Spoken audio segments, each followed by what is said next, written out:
Cousins throws. Pass is caught for the win. Kyle Rudolph and the Vikings are moving on.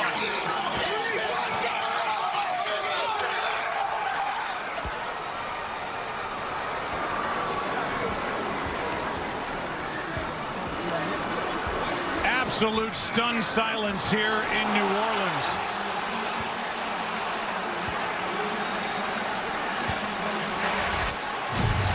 The Saints wondering if there's going to be a review for a push-off. And how ironic would that be if they give that a look?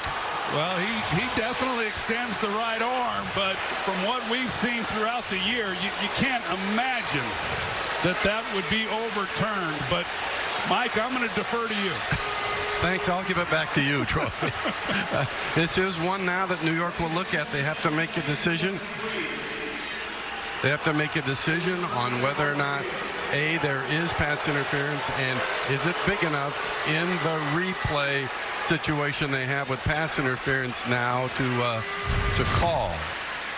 Clearly, he does get separation, and he does extend the arm. And they are not going to look at it. And this is a final 26-20. Let's go down to Chris Myers. All right, and Cousins threw it to Kyle Rudolph, and he's still holding on to the football. They confirmed the catch. Congratulations. Was it supposed to go to you, this play? I'm so proud of our team, the way we fought. We knew it wasn't going to be easy coming here. We expected 60 minutes, and we got a little bit more. But I'm so proud of our guys. Nobody gave us a chance to win here today, except for everybody in our organization. We believed.